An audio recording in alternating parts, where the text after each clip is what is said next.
Welcome back, Tam Fam. We are talking about the most compelling true crime stories and what happened when the frenzy of news cameras went away. Our next story is a national story that happened on one of the largest military bases in the world.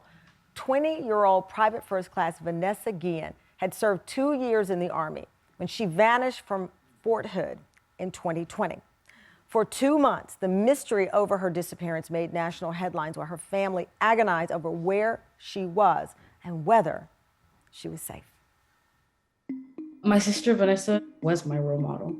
We were only a year apart, so Vanessa and myself grew up together. I spent most of my time with her. Her passion to sports was unexplainable. I believe that with her passion, that drove me into looking up to her. Right after she graduated high school, she shipped off to the Army. Every time we would talk, she was always very happy and she was looking forward to the next step.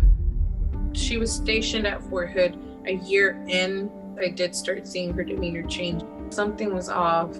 She spoke to Mom. She was opening up to her about being sexually harassed by a superior. I just think she didn't know what to do or who to go to. When her fiance reached out to me, he asked her, he's like, have you spoken with Vanessa? And today I try to call, the call goes straight to voicemail. And that's when I instantly, I know something's wrong. So I find a phone number to her staff sergeant. He's like, no one's seen or heard from her since about noon today. That's when I decided to grab my stuff and drive out there. I just had to find her. As days and then months passed with no word from Vanessa, her family demanded answers. How does a soldier go missing from a military base? Their fight for justice is the subject of a Netflix documentary, I Am Vanessa Guillen. Please welcome Vanessa's sisters, Lupe and Mayra Guillen.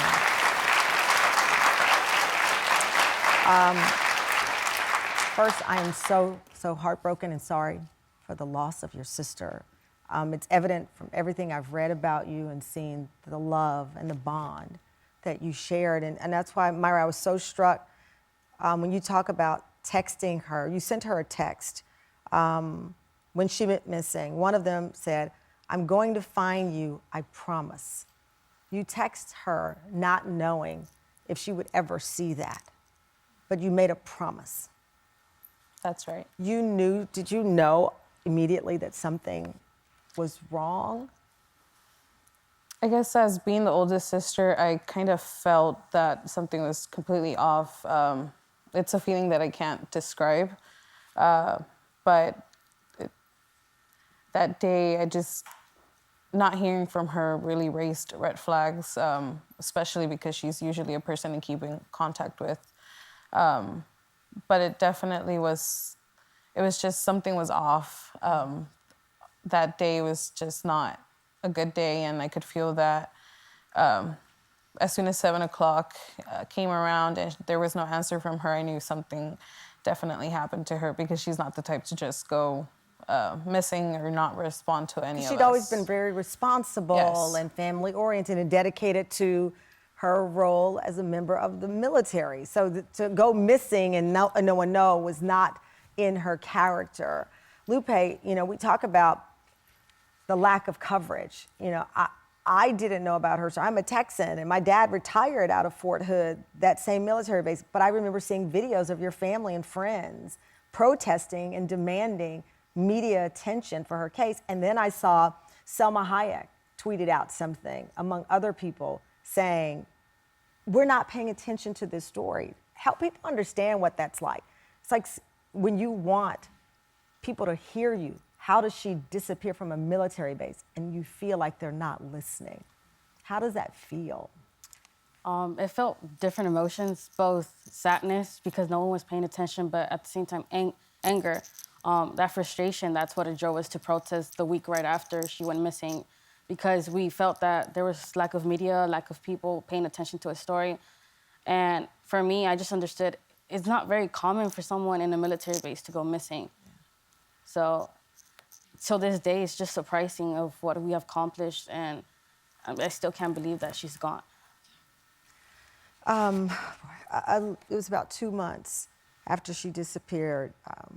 She was found investigators told the family that she'd been murdered, and they told you that 2 people were in custody for the crime.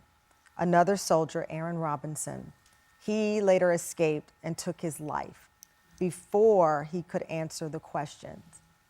What has that left? What feeling has that left, knowing that he took his life without facing justice? That day, when we first got the call, there was no notice. It was like 3 in the morning. We were in DC, and out of nowhere, CID calls us and lets us know that there's 2 suspects, one's dead and one's alive. So that first raised many questions. I'm like, we don't know anything, the day before, but now we know everything.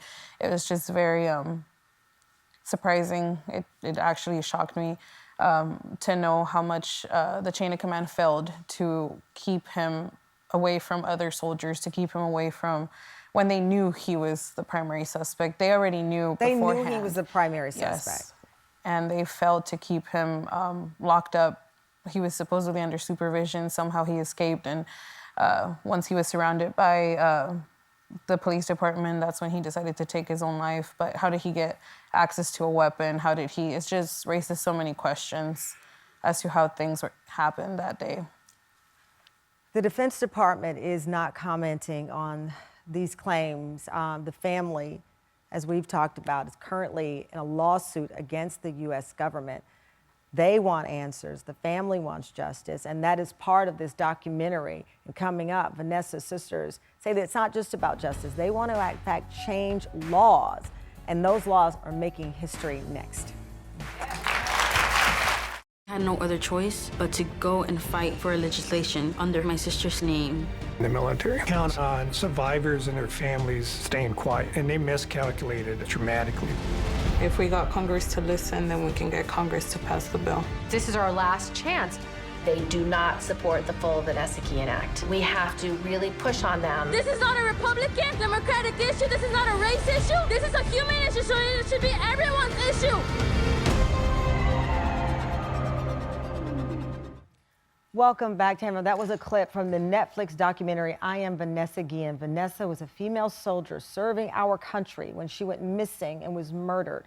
Her sisters say a fellow soldier at Fort Hood may have taken her life, but they refuse to let anyone take away her power and their voice. Lupe and Mayra are still with us. So this is a very pivotal time for you. April, the first week in April, the only living person charged with a crime related to Vanessa's death will be in court. That woman, Cecily, it was allegedly the girlfriend or had ties with Aaron. So you're back in court. You're still fighting this. Yes. How do you prepare yourself? It's still very much alive. I know the case hasn't been out there as much as the previous year, but there is actually no preparation every time I have to see her in court. I keep them away from ever stepping into court. Even my mom, she doesn't go. And the one time she did, she almost passed out because the feeling of when you see that person face to face, knowing what she did to my sister's body is just, you can't bear, to have her there. And she's accused of helping to Yes, yeah. to cover up. Yeah. She did a number of things that I can't repeat with my own words, but she's currently in Waco, Texas. So the hearing will be April 5th, so that's so close, but so far, because that's a chapter that we really want to close and receive justice from that side. As you are preparing for this, you are on your way to DC, where you are taking back your power, where you are making sure no one forgets your sister's name. The motive in this case has never been clear, but I know you and your family believe it was tied to her being harassed and the allegations of that.